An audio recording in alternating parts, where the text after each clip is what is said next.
Thanks for joining us for part two of our immigration conversation on Into the Weeds. And we're going to take a little bit of a turn today. We're going to talk about Hannah Dugan, who is the judge in Wisconsin that was arrested for supposedly harboring or aiding a migrant that was set up for arrest by ICE. Some of this is going to be a legal conversation. We're going to be talking about things that have to do with our constitutional system, but it will tie back into immigration, and so we're going to have an expanded conversation towards the end of the video. But right now, I want to kick it off to Phil because he's going to know more about the legal side of this than I do. Okay, thanks, Jubal. So for those of you who are, I feel like we're all becoming like quasi lawyers and all this. So the case that Jubal is talking about is a judge in Wisconsin um, was holding a hearing in her court um, about somebody who's an illegal immigrant who was going to be coming to her court on misdemeanor battery charges. And before the event took place, before the hearing took place on the disposition of his case, it became clear that there were ICE agents um, in the public area of the courtroom, and they were there to apprehend this guy. According to the so eventually this person um, was led out of the courtroom by Judge Dugan through a non-public door, so a door where people go through that isn't open to the public, and then left the building and then was apprehended soon thereafter by ICE agents.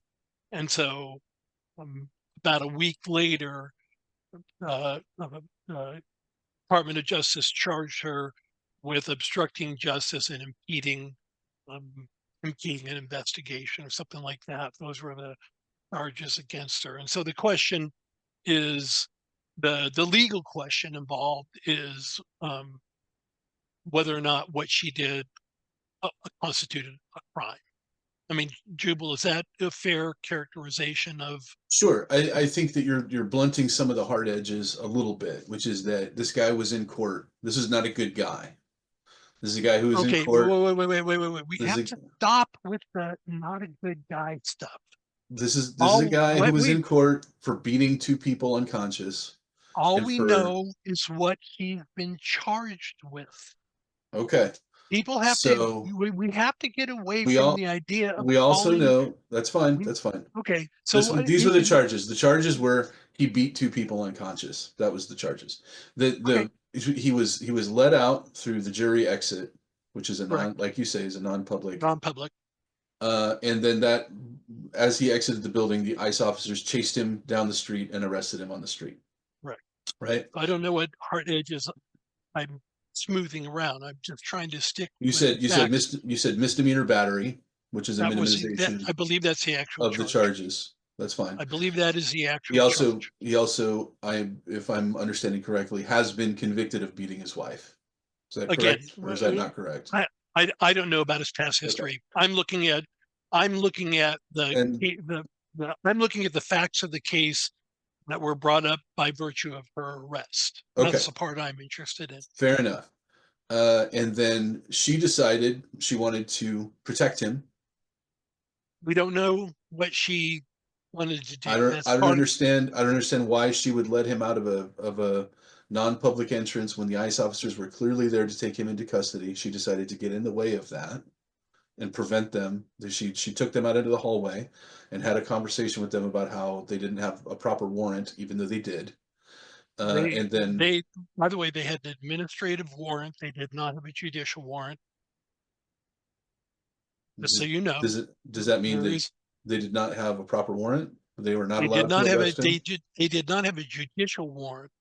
He's not obligated, and she's not obligated, and state officials aren't obligated to go ahead and enforce administrative warrants. And for those of you who don't know, and I shouldn't say for those of you who don't know, because until this case, I didn't know either, right? Right, right. So let me just clarify.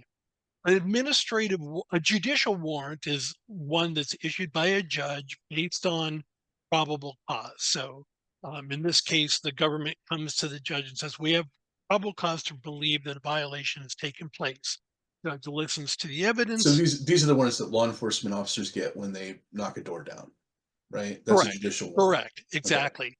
An administrative warrant is just something issued by somebody who works for like ICE in this example. Um, so an administrative warrant doesn't give ICE with a judicial warrant. ICE has the authority to go into a house, with even if there's an attempt to prevent them from doing so. An administrative warrant doesn't give them that authority. Okay. There's no authority that comes from a judicial warrant, an administrative warrant, because it's not done through a process. It's not done through any kind of process by which something is determined. It's just somebody in the agency. So Judge Dugan was told, I have an administrative warrant. ICE officers and apparently some local police were in the public area, which they're allowed to be, um, in the public area of her courtroom. And so when she found out that they didn't have a judicial warrant, they had an administrative warrant, he instructed the ICE officers to talk to the chief judge as to how to deal with things. And then she proceeded on with her case. And so it's important that people understand this is called into the weeds, Right. that Right. there's a distinction between an administrative warrant and a judicial warrant.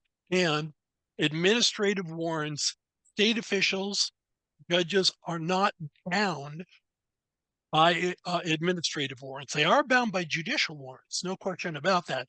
They are not bound by administrative warrants. And so what this case involves for me is a question sort of like Jubal and I have said in talking about this through our various discussions on the first part of this series, and I'm sure we'll come back to this, that we both share a concern about the growth of executive power. Um, that's something that we're both concerned with, and then trying to distinguish what constitutes the growth of executive power versus whether or not we're becoming authoritarian. They're not the same thing. There's a second question involved here, and that has to do not with the growth of the executive branch relative to the legislative branch or the judicial branch, but uh, the growth of federal power versus state power. Because in our political system, states, by virtue of the 10th Amendment, possess a lot of power.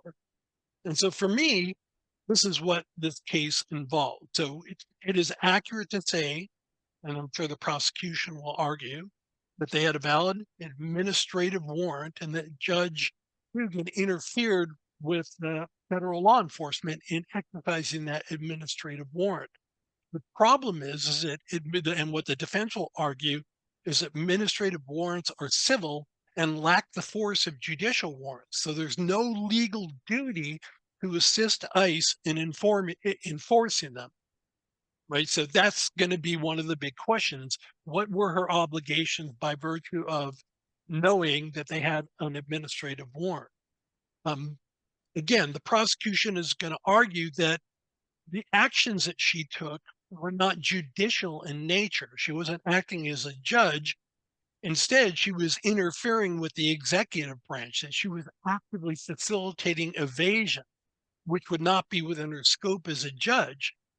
The defense is going to argue that her actions have to do not with, I forgot the phrase you used, Jubal, she tried to get him out of there. Her actions, the defense is going to argue, have to do with managing the courtroom security and exit, and that they're part of her official role, and they're absolutely protected by judicial immunity, that judges cannot be charged with crimes when they're filling their duties, right? But okay, quick Go ahead, pause. continue. Agreed. Mhm. Really, you can't arrest a judge for making a ruling that you disagree with, right? But as Or you taking said, any action, right? but as you said, this is not a situation where she was acting in her capacity as a judge. What she decided to do, and I think it's very clear to anybody who looks at the facts, what she decided to do was she did not want this guy to be deported. She disagreed with the the impetus of what these ICE agents were trying to do, and so she tried to facilitate the escape of this What are you guy basing that on what she did, on her on it? actions. Okay, now you and I have talked about this a bunch of times, Mhm. privately and publicly. You're reading her mind. I am You are reading her mind, and you're making I'm all looking at kinds of assumptions, none that are warranted by the facts as we know them right now. the fact is that she pushed him out the back door, a non-public exit, and the ICE agents had to chase him down the street to catch him. Now, Facts are that she and many other judges are particularly worried about what happens if ICE is enforcing administrative warrants within a courthouse. The okay, concern is that if people feel like going to the courthouse, illegal immigrants feel like going to the courthouse could get you arrested, then they're going to be reluctant to do so. So there's concern among judges, not just Judge Dugan, that enforcing these kind of warrants in a courthouse will make people who are victims of crime less likely to report those crimes. They'll make witnesses of crimes who are undocumented less likely to testify, right? And so the concern that Judge Dugan may have had was for the functioning of her courtroom. The but idea that this guy was not a victim or a witness. Right, He right, was right. the But defendant. the concern is that if people feel like the courthouse is not a safe place to be, that you can be apprehended there, then Mhm. they're going to be less likely to participate. They're going to be less likely to come and show up. Again, so back to the arguments that I've heard lawyers make that victims of crimes are going to be less likely. If the people that he's alleged to have beaten are also illegal immigrants, they may be chill and worried about showing up to testify because there might be an ICE agent there. All I'm saying is that Judge Dugan's motivation may have been entirely controlling what was going on in her courtroom. Now And so I here's the exception that I take. okay, The choice that she made after confronting the agents and telling them that their warrant was not good enough to take him into custody. What she did not do was release him in a normal way through the front doors where he could right. walk past the agents and out into the street. What she could have said was, I don't want you arresting him inside my courtroom. I need you to arrest him out on the street, right? Right. But that's not what she did. What she did was she tried to spirit him out the back door. Okay, here's the point. In order for an obstruction of justice charge to stick, you have to produce provi- you have to demonstrate corrupt intent. And I don't know that there's any evidence that she intended to interfere or corruptly intended to do anything corrupt. Instead, what I heard from not from her because she hasn't spoken on it, that she wanted to manage the situation in the courtroom consistent with her view of what is courtroom decorum. Mhm. And so for her, No, that's a great defense. That's a right, great right. So defense, and so I'm just maybe that's what she meant to do. But what she actually did, the action that she took correct. was to interrupt the legal process of this guy being picked up by ICE. She tried to prevent them from acquiring him by She sending tried to him prevent out. it from happening in her courtroom, But if she had sent him out the front door, in the courthouse. but He if she had didn't. sent him out the front door, it If wouldn't have he had been in got her courtroom. if he had what? No, it would have been in the courthouse.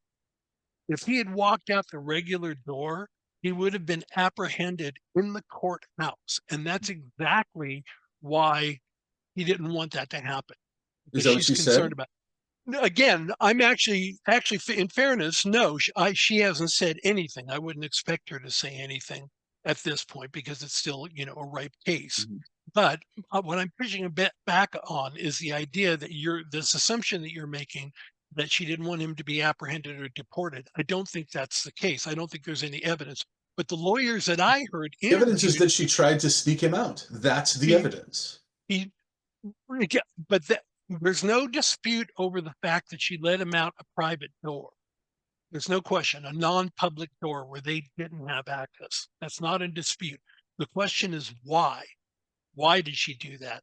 And my argument would be, based on what I've heard other lawyers say, is that judges in general don't want law enforcement and ICE in particular coming into their courthouses to apprehend people because they're afraid that that's going to hamper the administration of justice. Mhm. That's so that there's no corrupt intent involved.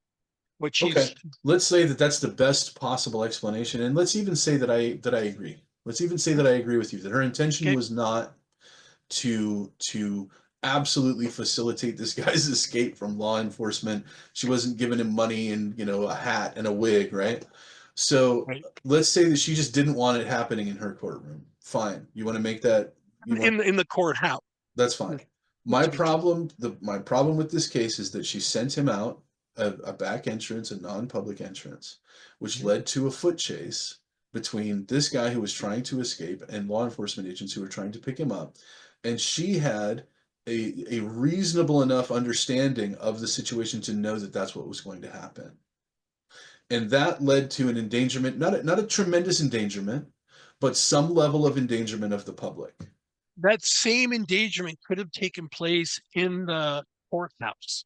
In other words, if he went out a public door, that same desire to flee could have happened there.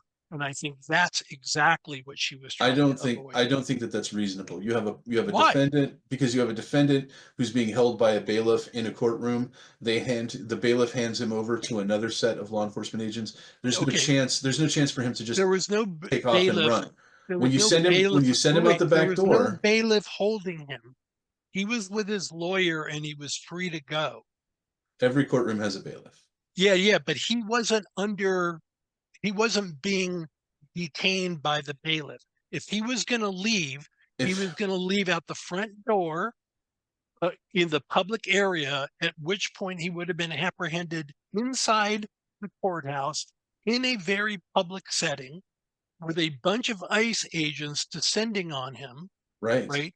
And so that's exactly So what I would argue. he would not And have been able to run.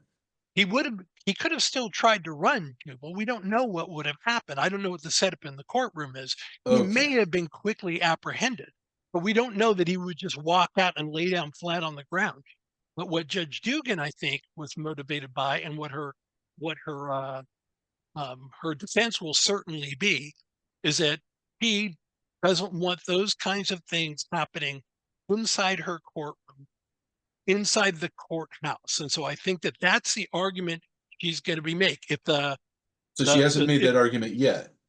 she hasn't said anything yet. So I wouldn't expect her to so say that, but so I'm not going to. you're reading her mind.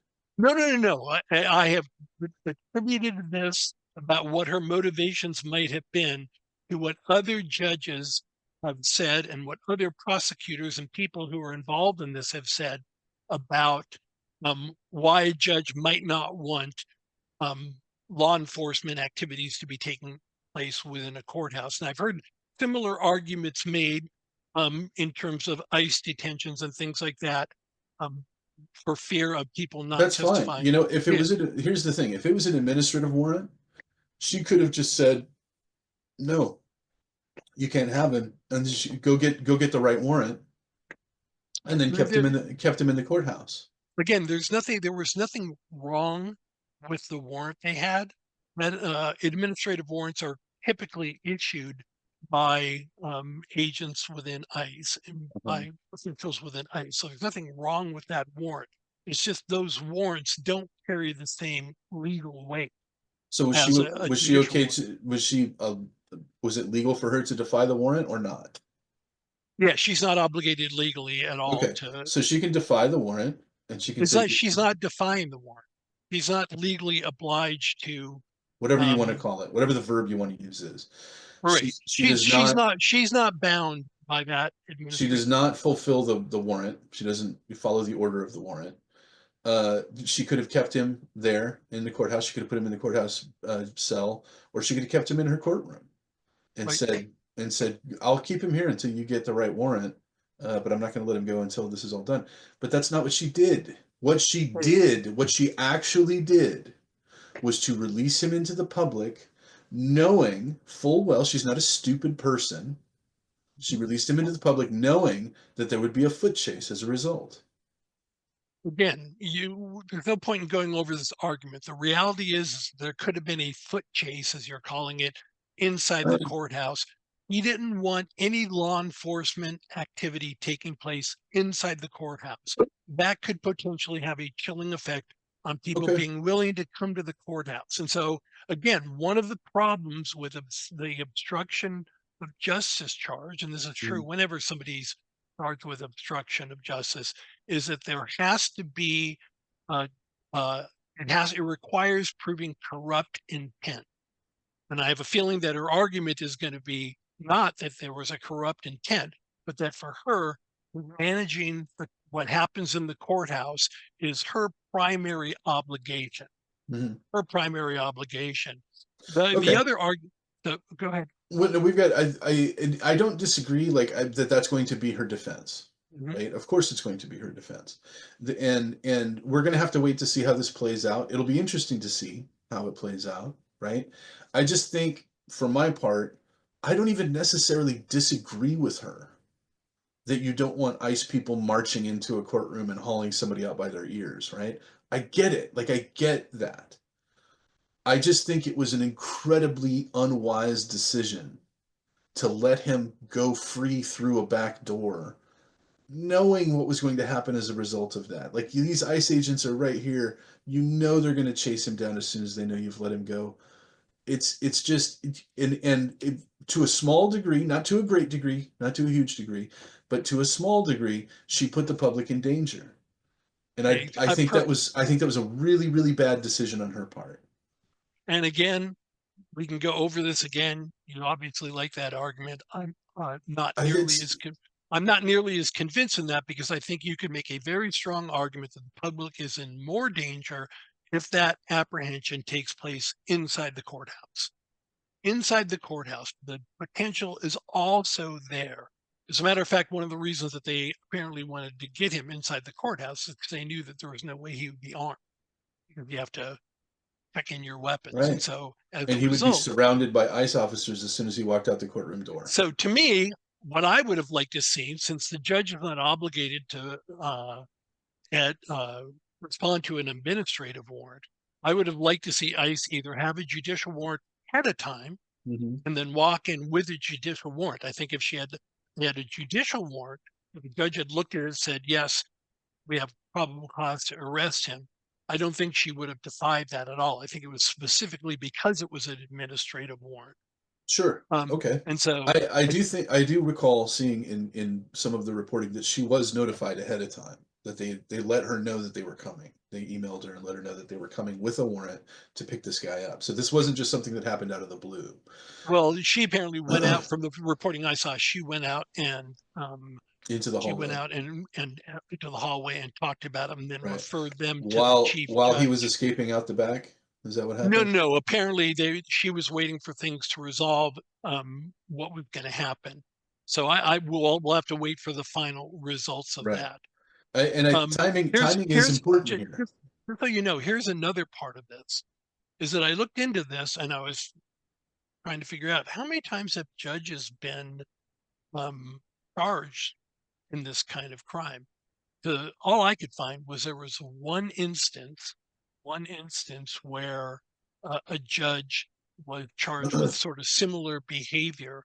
Ultimately, the federal government, so this is in 2019, ultimately the federal government dropped the charges and referred her to the Massachusetts, um, not the bar, but the commission that deals with Mhm. judges, and that case is actually still pending. The So this is right a very unusual action take.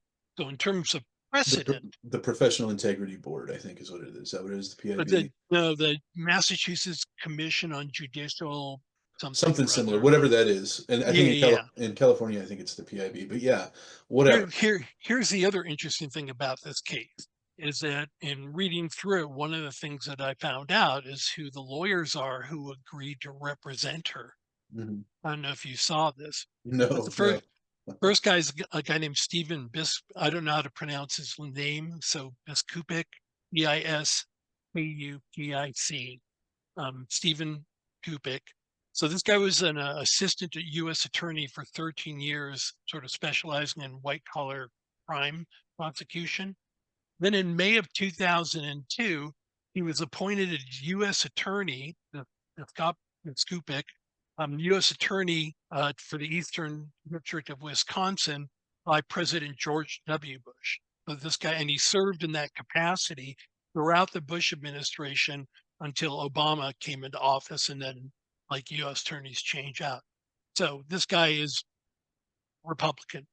The Uh-huh. other lawyer who's representing him is Paul Clements, who you and I have talked about, a former Solicitor General, brilliant man, conservative lawyer as well. That's her other attorney, and so she's being represented by some very prominent conservative attorneys who I think are concerned about the very things that I've been talking about. Now, this Kopic made a very brief statement. Clement hadn't said anything. Okay. But I think that ultimately what they're going to be arguing is sort of right around the same lines that I'm arguing right now. And that is that there's a problem with turning the courthouse into a place where ICE, especially using administrative warrants, is enforcing action. And I think it sets up a real debate over the authority of the state and state judges to control what happens in their courthouses versus the federal government being able to override that authority to control what happens inside their courthouses. So I think that's where that's how the case is going to be Sure. resolved. Sure. And rightly so. Look, I don't have any interest in persecuting Dugan. She did what she thought was right. She may be, somebody who feels differently about immigration. Maybe she's very progressive when it comes to immigration. That's her right. It's her right to feel that way, and it's her right to adjudicate that way within the confines of the law.